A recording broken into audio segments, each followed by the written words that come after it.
Alright,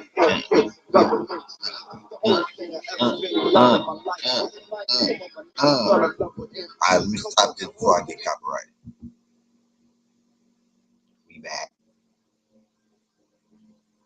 Hello, Super Ocean again. Another round of Mysterious readings. Brought to you by the Department of the Army. Let me go ahead and share my screen so we can get right back into it.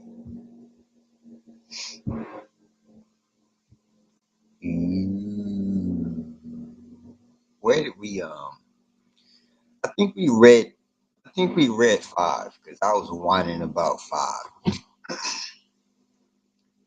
in the last video. I'm confident I was whining about 5, which was probably obvious.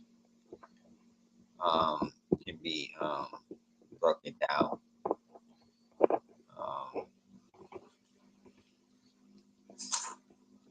Just ramblings though, just ramblings.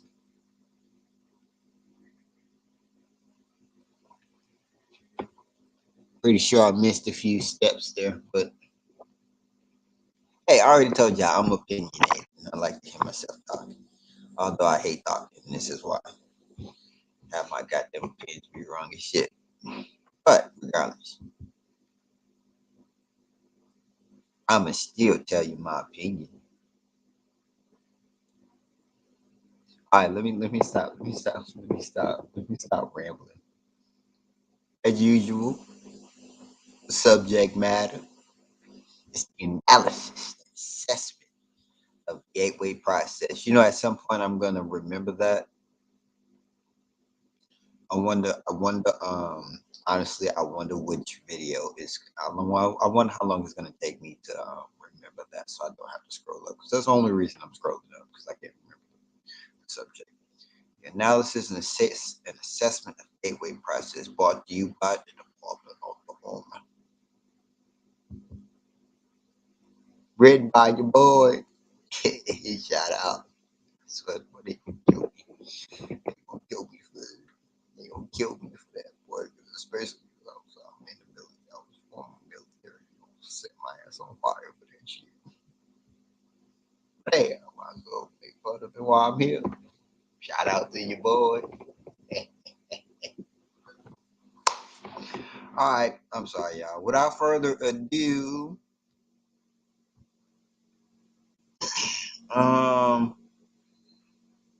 we gonna hop into 6 again. Gateway process and the hemisync technique with number 5. If I remember correctly, you know, the gateway itself is a training. Its intention is to train you using the hemisync technique, which is both the right and left brain in sync vibrationally on the same frequency, right? On the EEG. You gotta remember that EEG. I think that's like the electrical pulses and stuff like that, right? Pretty much they're both activated at the same time. It's same frequency. And then using that technique to ultimately escape the restrictions of time and space.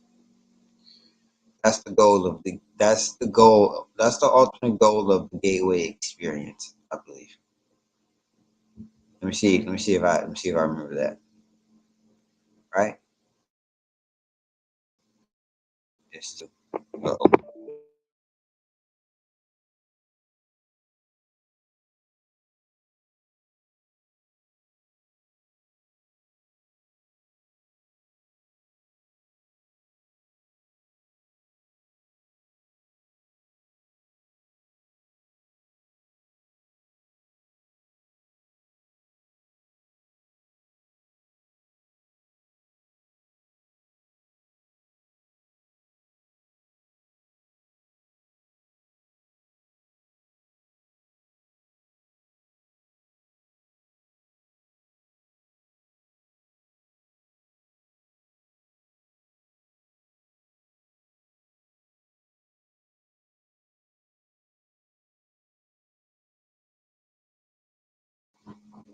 Am I still live?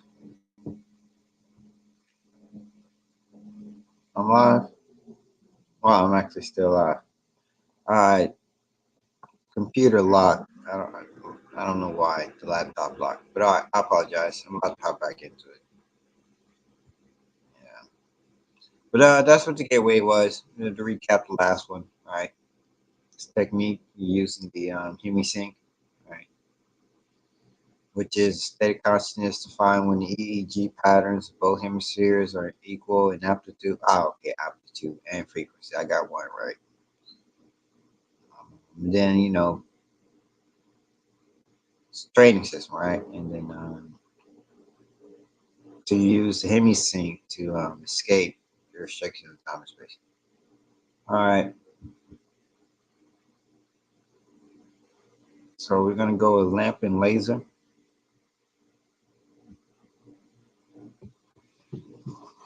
Um, Melissa Yeager uses a metaphor to help clarify the process involved in the use of hemisync in the daily experience.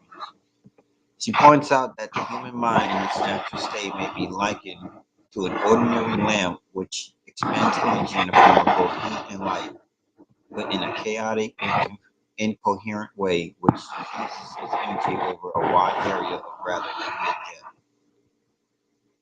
On the other hand, the human mind under the discipline of hemisync acts after the fashion of a laser beam which produces a disciplined stream of light. The stream of energy is projected with total coherence of both frequency and amplitude such that the surface area of a laser beam contains billions of times the concentrated energy found in a similar surface area on the sun. Gateway assumes that once the frequency and amplitude of the human brain are rendered coherent, it is possible to begin accelerating both so that the human mind is soon resonating at even higher vibrational levels. The mind can then bring itself into synchronization with more sophisticated and rarefied energy levels in the universe. The mind, when operating at these increasingly ratified levels, is assumed to be capable of processing the information thus received through the same fundamental matrix by which it makes sense of ordinary physical sensory input to achieve meaning in a cognitive context. Such a meaning Such a meaning is usually perceived visually in the form of symbols, but may also be perceived as astonishing flashes of holistic intuition, or even in the form of scenarios involving both visual and aural auroral perception. The mechanics by which the mind exercises consciousness function will be addressed in more detail later in this paper. Uh, so I guess if I understand what this is saying, to the best of my degree, it's speaking to using. It's pretty much saying that we're undisciplined in using our brain, right? Generally speaking, but if with okay, but with the hemisync, that focuses the brain. It disciplines the brain, right? And with it, right, under the discipline of the hemisync, right? So it's disciplined in the brain, and both hemispheres to work together. And that's what's going to, well, I guess what they're saying is condense all of that stuff, all of that, I guess, knowledge and experience or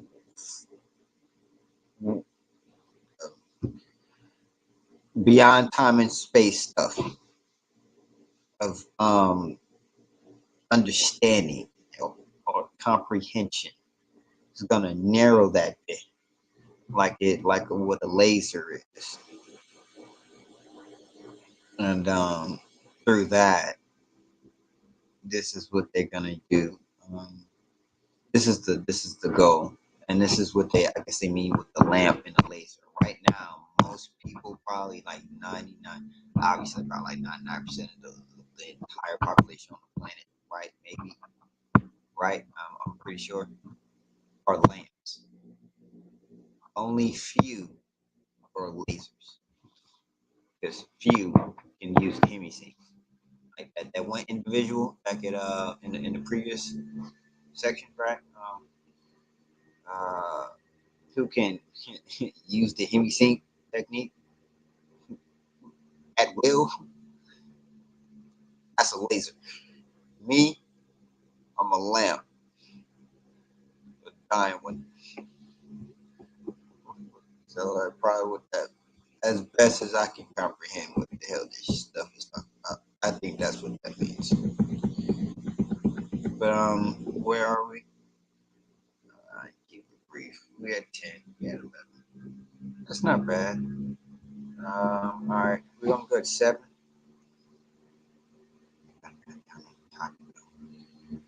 Um, frequency following response. To achieve synchronization of brain hemispheres, the hemisync technique takes advantage of a phenomenon known as the frequency following response, FFR, which means that if a subject hears a sound produced at a frequency which emits one of those associated with the operation of the human brain, the brain will try to mimic the same frequency pattern by adjusting its brainwave output.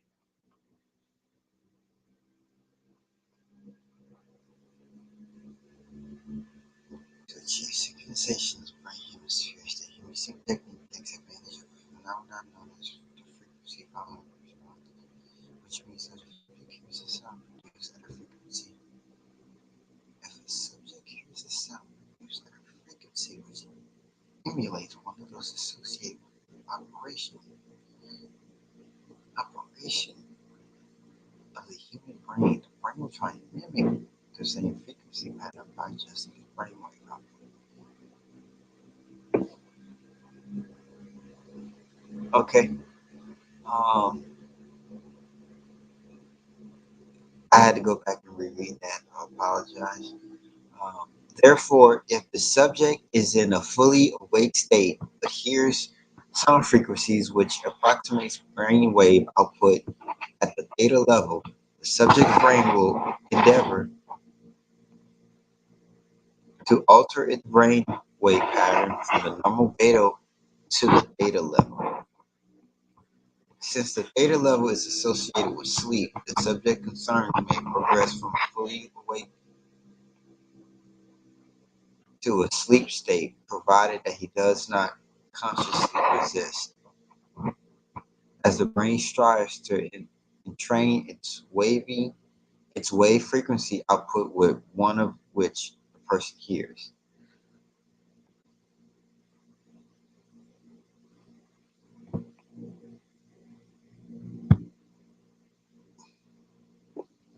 Since these brainwave frequencies are outside the spectrum of sounds which can be heard in pure form by the human ear, hemisync must produce them based on another phenomenon known as the brain's capacity for deducing beat frequencies.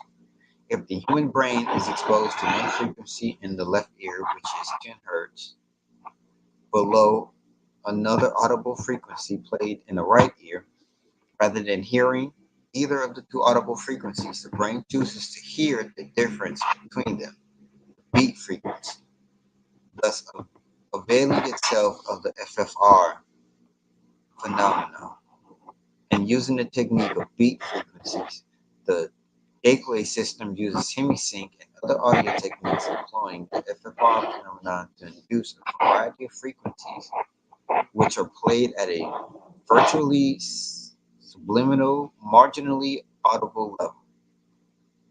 The object is the object. The objective is to relax the left hemisphere of the brain, place the body in a virtual sleep state, bring the left and right hemispheres into coherence under conditions designed to promote production of ever higher amplitude and frequency of brainwave output. Um, Audible and perhaps subliminal suggestions by Bob Monroe accompany various brainwave frequencies, which will sometimes roll in together with other sounds such as the sea surf to mask the sound frequencies where desirable. In this way, Gateway endeavors to provide the subject with the tools by which he may alter his consciousness based on his own violation of the repetitive use of the tapes so as to access via intuitive means new categories of information not available to ordinary consciousness.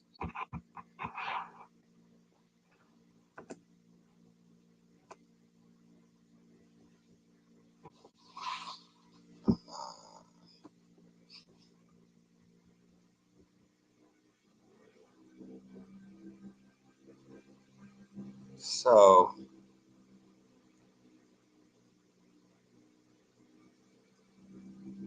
our brains can mimic a frequency, can mimic, we can, our brain can mimic a frequency if it's associated with the operation of the human brain.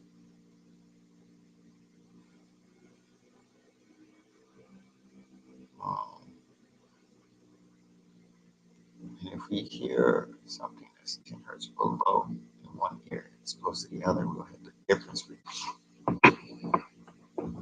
It's a lot. Keep on going. We're going to go with 8. Where we at? Ooh, okay, it's not bad. All right. That's all I go. Yeah. I'm just going to keep reading. I should try to stop trying. Sounds cool though, bro. That's ridiculous. Role of resonance. However, however, brain coherence through entrainment to beat frequencies introduced via stereo headphones is only part of the reason why the gateway system works. It is also designed to achieve the physical quietude characteristic of deep transcendental meditative states, which brings about a complete alteration of the fundamental resonance pattern associated with the sound frequencies produced by the human body. Yoga, Zen, or transcendental meditation, if practiced long enough, will produce a change in the sound frequency by which the human heart resonates throughout the entire body. Holy mercy. According to Bentoff, this change in resonance results from elimination of what the medical profession calls the bifurcation echo, so that the sound of a heartbeat can move synchronously up and down the circulatory system in harmonious resonance approximately 7 times a second. Bentoff describes the role played by the bifurcation echo as follows. One second.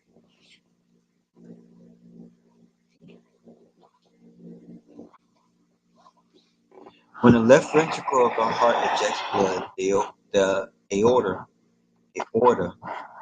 being elastic, balloons out just beyond the valve and causes a pressure pulse to travel down along the aorta. When the pressure pulse reaches the bifurcation in the lower abdomen, which is where the aorta forks into to go into the legs, part of the pressure pulse rebounds and starts traveling up the aorta. If in the meantime the heart ejects more blood, and the new pressure pulse is traveling down, these two pressure points will eventually collide somewhere along the aorta and produce a interference pattern. By placing the body in a sleep-like state, the gateway tapes achieve the same goal as meditation in that it places the body in such a profoundly relaxed state that the bifurcation echo slowly fades away as the heart lessens the force and frequency in which it pushes blood into the aorta. The result is a regular rhythmic sine wave pattern of sound which echoes throughout the body and rises up into the head in sustained resonance. The amplitude of this sine wave pattern, when measured with a sensitive seismograph type instrument, is about 3 times the average of the sound volume produced by the heart when it is operating normally.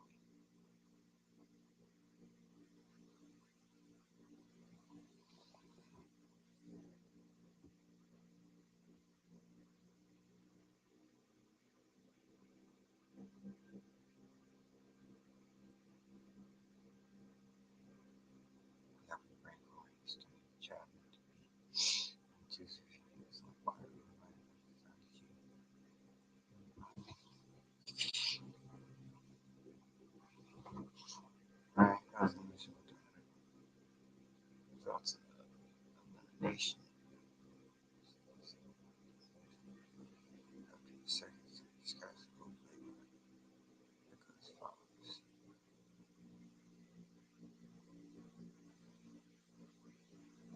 So it um, it eliminates the bifurcation echo, and what the bifurcation echo is when the left ventricle that injects blood, it will be less possible. Like the heart is pumping, pumps like it pumps too hard.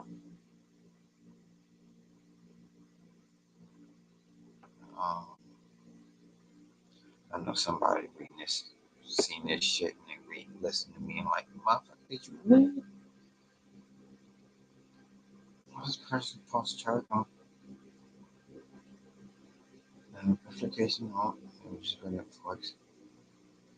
And a part of the pressure rebound, probably back up. In the meantime, the heart injects more blood.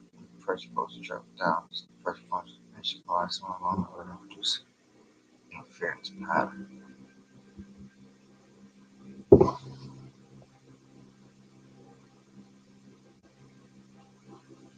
So when the heart currently is pumping, there's some blowback.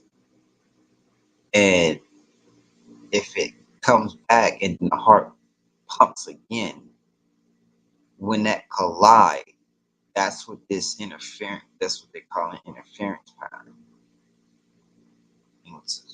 It's actually a mess up. And this is what the bifurcation echo is. They're trying to eliminate that. And so when yoga and Zen and transcendental meditation, when they get to a certain point, they achieve this.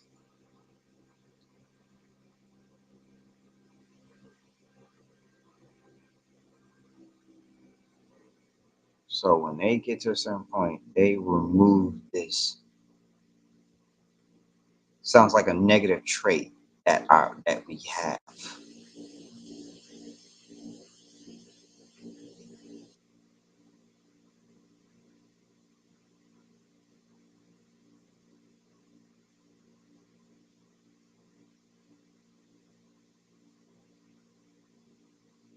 Um,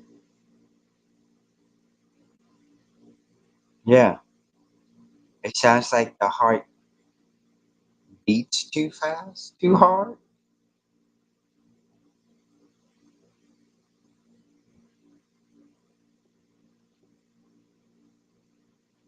This is the in which it pushes the order. Those are regular sine wave pattern of sound which echoes throughout the body, rises up and sustained resonance. The amplitude of this sine wave pattern is measured with a sensitive seismograph type instrument about 3 times the average of the sound volume produced by the heart is operating on. I don't really understand that. Average. So it's louder? Look, I know somebody gonna like, bro, you reading this shit? You fucking idiot." But I'm reading it and I'm still not getting it. Right?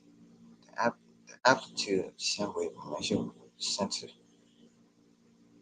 amplitude is about 3 times the average of the sound value produced by the heart units. I know, I know. I still don't get it, but I get it. This part. The results is irregular. It, bro. It sounds like normally our heart's beating too hard.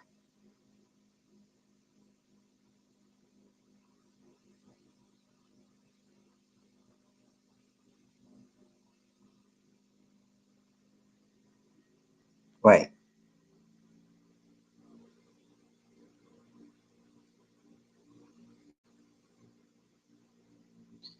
bro. That's cool as shit, though. We removed that, bro. Bro, that's crazy. Bro, this shit is cool as fuck. All right, I'm gonna have to hop off. We're gonna come back tomorrow. Hey, that's sick though. That's crazy. All right. We at 20. We almost at 30 minutes. I've been talking too long to y'all. A lot. I want to keep reading, but we're gonna have to go. See y'all later.